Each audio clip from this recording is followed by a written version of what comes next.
quel bordel ici. Vous partez quelques petits jours comme ça à Londres et à San Francisco, c'est le bazar. Lumière 1, lumière 2, on se met en bleu.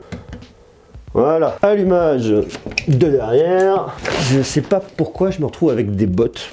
Je me suis toujours posé la question, pourquoi est-ce que ma femme lisait ça? Est-ce qu'elle veut me faire passer un message en le posant juste là? Je sais pas. Comme ça, vous voyez tout, vous voyez les coulisses, les installations, les désinstallations. Ça va, on est pas mal. Bon, ça va? Comment ça va? Bien? Bien ou bien? Bien, bien. Bon, moi, ça va pas trop mal. Cette semaine a été extrêmement chargée. San Francisco, Londres. Là, je tourne, on est dimanche. Pas de repos pour les guerriers.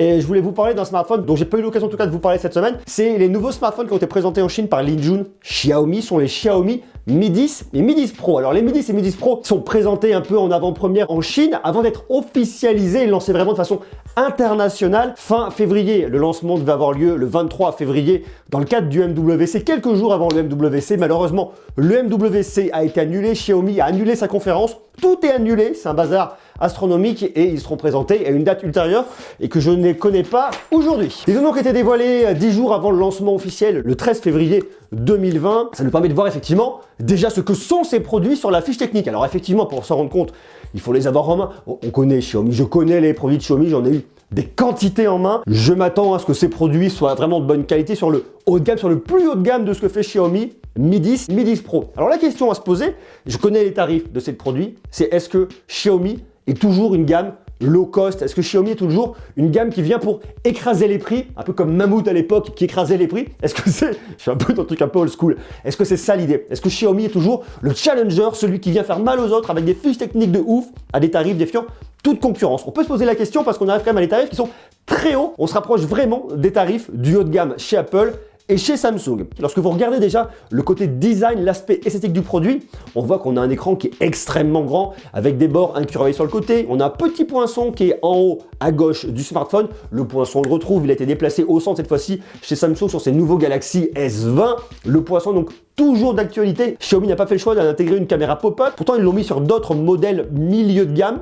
Je ne sais pas pourquoi ils l'ont fait, est-ce qu'ils pensaient que cette technologie n'était pas suffisamment bonne, suffisamment performante et suffisamment intéressante pour venir mettre sur leur flagship? Ça serait probablement une question à leur poser. On retrouve un design qui fonctionne bien, un appareil photo logé sur le côté, à la verticale, bon voilà, ça marche, rien de bien dingue. Le produit a d'être suffisamment intéressant et alléchant, bien évidemment, il faudra le tester et le prendre en main. Je vous invite donc à vous abonner parce que ce sera bientôt le cas, comme ça, vous saurez tout. Un capteur d'empreinte digitale sous l'écran, bon voilà, un grand standard du côté de chez Xiaomi. Que ce soit sur le Mi 10 ou le Mi 10 Pro, on se retrouve avec un écran de 6,7 pouces, c'est de l'AMOLED, c'est une dalle Samsung, ratio 19,5 neuvième, compatible HDR10+, et il nous annonce une luminosité allant jusqu'à 1200 nits, donc très lumineux. Il y a un truc qui me chagrine un petit peu, qui est fondamentalement bien, mais qui me fait penser à un smartphone un petit peu 2019, c'est le taux de rafraîchissement. Xiaomi nous annonce un taux de rafraîchissement de 90 Hz au niveau de son écran. Alors qu'est-ce que ça apporte? Ça apporte plus de fluidité lorsque vous allez venir scroller. Vous aurez donc un truc beaucoup plus confortable au niveau visuel, ça vous donnera aussi une meilleure expérience lors de parties de gaming. Donc pourquoi pas 90 Hz, c'est cool, mais 90 Hz, c'était déjà présent dans les smartphones l'année dernière chez OnePlus. Cette année, Samsung a présenté une gamme de Galaxy S20 avec des écrans 120 Hz. OnePlus sera en passe de présenter un smartphone avec un écran de 120 Hz. Ils sont déjà beaucoup teasés sur leur écran 120 Hz, donc le 120 Hz devient un peu la norme sur les smartphones haut de gamme cette année en 2020. On se demande donc pourquoi est-ce que Xiaomi arrive avec un smartphone avec un écran de 90 Hz qui est en dessous de ce que font un peu les challengers, d'autant plus que sur le reste de la fiche technique, ils ont des trucs qui sont vraiment extrêmement intéressants. Ça, c'est une question vraiment aussi intéressante parce qu'il faut effectivement faire des coupes. Normalement, Xiaomi, vous savez, ils viennent un peu de challenger, on peut pas tout avoir, il faut faire des choix pour réussir un petit peu à réduire les coûts. Effectivement, ils ont des marges qui sont extrêmement faibles, mais il leur faut malgré tout faire des choix d'un point de vue technique car ils ne peuvent pas tout avoir avec des smartphones extrêmement intéressants en termes de prix. Pourquoi est-ce que cette fois-ci ils sont contentés de mettre uniquement, ce qui est déjà très bien, je dis uniquement parce que je regarde par rapport à ce qui se fait ailleurs, pourquoi uniquement un écran de 90 Hz et non pas un écran de 120 Hz? That is the question. L'expérience multimédia devrait être quand même pas mal avec ce grand écran de 6,7 pouces et des haut-parleurs stéréo. Donc plutôt cool pour l'aspect gaming, l'aspect multimédia, visionnage de séries, YouTube, compagnie, Netflix et j'en passe d'autres. Mais là où ça devient intéressant, c'est lorsque vous regardez du côté processeur. Lorsque j'étais à Hawaï pour le lancement des nouveaux processeurs Snapdragon de Qualcomm, Qualcomm nous avait annoncé que le Mi 10 de Xiaomi serait le premier smartphone équipé du socle de Qualcomm, du nouveau socle de Qualcomm, du Snapdragon 865. Ça semble être le tout premier, bien que Samsung ait présenté son Galaxy S20 avec une version US équipée du Snapdragon 865 2 jours avant aux US. Bon, c'est pas très grave, il reste quand même en tout cas dans les premiers à le faire. On se retrouve sur les deux modèles de 8 à 12 Go de RAM LPDDR5, de 128 à 512 Go de stockage en UFS 3.0. L'UFS 3.0, on le retrouvait déjà l'année dernière chez OnePlus, donc c'est très bien que Xiaomi l'ait intégré là-dessus. Du Wi-Fi 6 qui vous permettra de profiter d'une meilleure connexion, notamment en fibre, ça ira beaucoup plus vite. Bien évidemment de la 5G, parce que oui, effectivement, la 5G arrive en France en 2020 et pas qu'en France, et bien évidemment du NFC pour le paiement dématérialisé. Ils annoncent également une technologie qui s'appelle Multilink, qui va faire une espèce de bascule intelligente pour profiter d'une meilleure connexion à n'importe quel moment, que ce soit entre de la 4G, de la 5G et du Wi-Fi. Si votre Wi-Fi pédale dans la semoule, paf, vous switchez sur de la 5G si vous l'avez, si vous ne l'avez pas sur de la 4G, vous aurez toujours ce qui va le plus vite pour vous connecter à Internet, donc ça en tout cas c'est bien, ça va vraiment dans le bon sens. Et en plus on a une technologie de refroidissement qui permettra effectivement de refroidir votre smartphone lors des séances de gaming, lorsqu'il risque potentiellement un peu de chauffer, pour en tirer le meilleur parti et avoir la meilleure expérience globale. Donc un smartphone extrêmement puissant, extrêmement performant, qui est adapté complètement pour la connectivité. Donc une fois de plus, on se dit pourquoi un écran de 90 Hz alors que ça aurait été logique d'aller complètement au top de ce qui se fait aujourd'hui avec un écran de 100 Hz. Allez savoir. Sur le Mi 10, on a une batterie de 4780 mAh, tandis que sur le Mi 10 Pro, on a une batterie de 4500 mAh. Bon, ça se joue à pas grand chose, il y a quand même un petit écart. Par contre, ce qui est intéressant, c'est la puissance de recharge. Sur le Mi 10, vous rechargez avec un chargeur filaire de 30 watts, ce qui est globalement pas trop mal. Tandis que sur le Mi 10 Pro, on a un chargeur filaire de 50 watts, 30 watts sans fil et de la recharge inversée 10 watts pour venir recharger un autre smartphone, pour venir recharger des écouteurs wireless, enfin tout ce que vous voulez. Et ils nous annoncent une recharge de 0 à 100% en 45 minutes. Autant dire que ça bombarde. Tout ça tournera bien évidemment sur MIUI 11 basé sur l'Android 10. Maintenant, ce qui vient un peu départager les deux appareils, c'est la partie photo. On voit que le Mi 10 Pro professionnel est vraiment adapté pour permettre plus de flexibilité en termes de photos, tandis qu'avec le Mi 10, vous aurez un bon capteur, vous aurez quelque chose qui semble en tout cas très alléchant et très intéressant.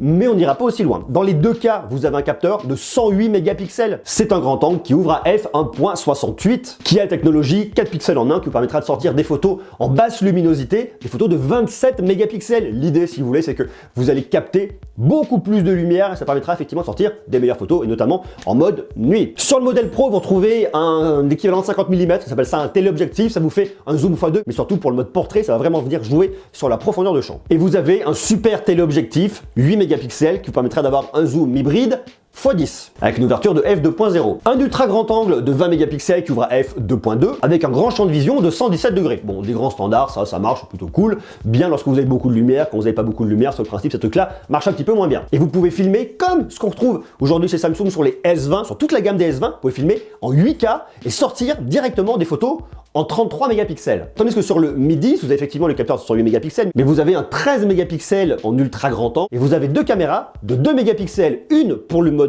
portrait pour l'effet bokeh et une pour de la macro. Bon, moi la macro, je suis réellement pas convaincu là, surtout sur un 2 mégapixels.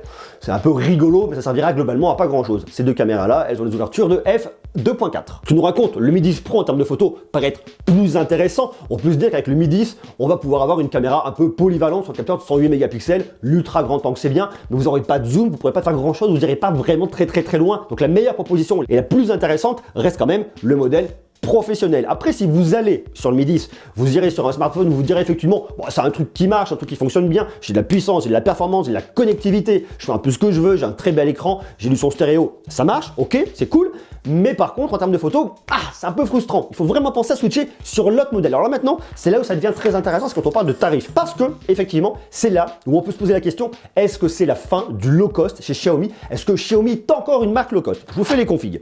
Sur le Mi 10, vous avez trois configs, 8 Go de RAM plus 128 Go de stockage, vous êtes à peu près, je vous ai fait les conversions et rajouté la TVA, vous seriez environ aux alentours de 630 €. Déjà un petit peu plus haut. 8 plus 256, 680 € à peu près. 12 plus 256, 743 €. Vous voyez, on arrive comme les tarifs qui sont beaucoup plus élevés par rapport à ce qu'on avait sur le Mi 9 l'année dernière. Et là, on va regarder directement avec le Mi 10 Pro. Et c'est là où on peut vraiment venir se poser la question. 8 plus 256, 780 €. On est chez Xiaomi, n'oublions pas. 12 plus 256, 870 €, 12 plus 512, 948 €. On passe très clairement, largement au-dessus des tarifs qui sont classiquement proposés par Xiaomi. Quasiment 950 € sur un smartphone de Xiaomi en n'ayant pas d'écran de 120 Hz. On est en concurrence avec le dernier Samsung Galaxy S20. On peut se demander est-ce que ça vaut le coup d'y aller, oui ou non. D'ailleurs, à vous de me le dire, qu'est-ce que vous en pensez en bas en commentaire. Je me suis posé la question pendant un petit moment, je me suis dit, est-ce que c'est la fin du low cost? Est-ce qu'on peut encore dire que Xiaomi est une marque low cost? Alors, en fait, ce qu'on voit, et ce qui est vraiment intéressant, et ce qui est vraiment symptomatique, c'est que Xiaomi, comme beaucoup de marques, ont compris depuis très très longtemps que l'idée pour eux, pour arriver et péter un peu la concurrence et faire leur place, c'est de casser les prix. Dire, ok,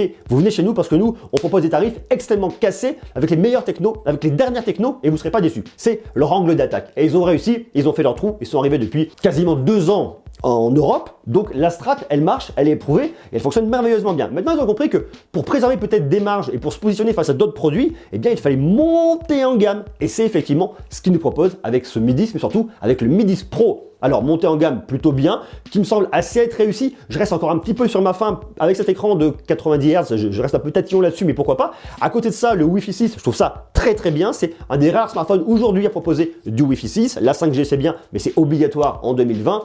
L'UFS 3.0, enfin, vous voyez, d'un point de vue technologique, d'un point de vue purement fiche technique, ils font le taf là-dessus pour moi, il n'y a aucun souci. Donc, ils montent en gamme, ils proposent des tarifs plus élevés pour venir draguer une cible plus exigeante qui veut des produits avec le top de ce qu'on peut se faire aujourd'hui en termes de technologie. Ils n'abandonnent pas pour autant le milieu de gamme en restant présent avec une gamme qui est extrêmement large. Et bien évidemment, ils sont toujours présents dans l'entrée de gamme avec plein de smartphones, notamment les smartphones Redmi. Donc il y a pas mal de choses. En fait, ce qu'on voit, c'est pas que Xiaomi n'est plus une gamme low cost, elle vient à s'étendre et à s'étirer. En fait, vous voyez, à s'étirer vers le haut. Elle garde ses bases, elle garde ses fondamentaux, mais elle vient vraiment draguer une nouvelle cible toujours plus exigeante. Voilà un petit peu ce que j'en ressens et ce que j'en pense. Bien évidemment, ces smartphones, on va aller les voir, on va les découvrir, on va les tester en long, en large et en travers. On en parlera toute l'année parce que Xiaomi sort des produits tout le temps. Il y a une gamme qui est extrêmement complète, qui des fois devient un petit peu complexe, mais sur le principe en tout cas, la proposition de valeur est toujours intéressante. À vous de me dire ce que vous en pensez en bas, en commentaire. Moi j'ai hâte de les tester, hâte de les voir. Je suis très déçu de ne pas de MWC cette année. Néanmoins, il faut garder le principe de précaution pour la santé, donc c'est quand même relativement normal. On reparlera de Xiaomi extrêmement rapidement. Je vous invite donc à vous abonner si pas déjà le cas. Et bien évidemment, me dire tout ce que vous en pensez en bas, en commentaire. Sur ce, je vous embrasse, je vous envoie de l'amour. À demain. Ciao.